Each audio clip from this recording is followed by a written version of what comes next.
અંતરાત્માના અવાજને માન આપીને રાજીનામું આપ્યું એટલે ખાલી અવાજનું એટલે એવું છે કે ભારતીય જનતા પાર્ટીનો હું નાનો કાર્યકર્તા છું, તજનો કાર્યકર્તા મારા વિસ્તારની અંદર છું અને મારા પાર્ટીના એક કાર્યકર્તાઓ મારી સાથે પારિવારિક સંબંધ ધરાવે છે.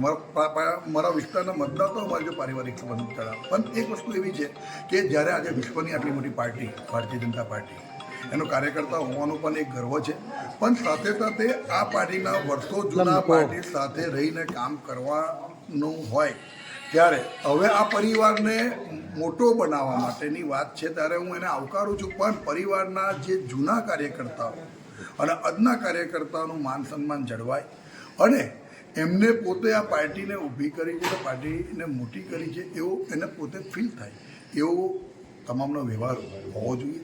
મને પોતાને ઘણી વખત એવું લાગ્યું કે ભાઈ કંઈક કરતાં કંઈક, મારા પોતાની વાત કરું તો કે મને એવું લાગ્યું કે કંઈક કરતાં કંઈક મારું મન નથી માની રહ્યું. અને બીજું કે મેં મારી વાત ઉપર સુધી પહોંચાડવાના પૂરેપૂરા પ્રયત્ન કાયમ કર્યા છે, પણ કંઈક કારણસર તો એ વાત. ભાજપ એક કેડર બેઝ પાર્ટી છે, શિસ્તની પાર્ટી છે અને હાલ જે આ રીતના રાજીનામા અને અસંતોષ, સંસદની ટિકિટ, આપનું રાજીનામું, એવું જણાય છે કે ભાજપમાં કેડર બેઝ પાર્ટી છે, શિસ્તની પાર્ટી છે.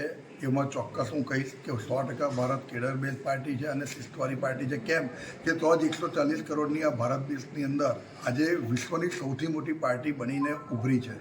દેશના વડાપ્રધાન આદરણીય નરેન્દ્રભાઈ મોદી સાહેબ, ગૃહમંત્રી અમિત શાહ સાહેબ અને કેન્દ્રીય નેતૃત્વ અને પ્રદેશનું નેતૃત્વ ખૂબ સારું કામ કરી રહ્યું છે. પણ મેં કહ્યું ને કે ઘણી વખત નિર્ણયોમાં લેવાતી વખતે કોઈનું માન સન્માન જાળવીને એ નિર્ણયને આગળ વધારીએ અને એ નિર્ણયના બધાને દૂધમાં સાકર ભળી જાય એ રીતે એકબીજા જો હળીમળીને કામ કરીને પાર્ટીને હજુ વધુ મજબૂત બને એવા પ્રયત્ન પણ આપણા મોદીઓએ કરવા જોઈએ. ભૂતકાળમાં પણ આપ રાજીનામું ધરી ચૂક્યા છો, તો આ વખતની આપની સ્ટ્રેટેજી શું હશે? જો મેં મારું રાજીનામું ભૂતકાળમાં પણ અધ્યક્ષશ્રીને જ મેલ કર્યો હતો અને આ વખતે પણ મેં અમારા વિધાનસભાના અધ્યક્ષશ્રીને મેલ કર્યો છે.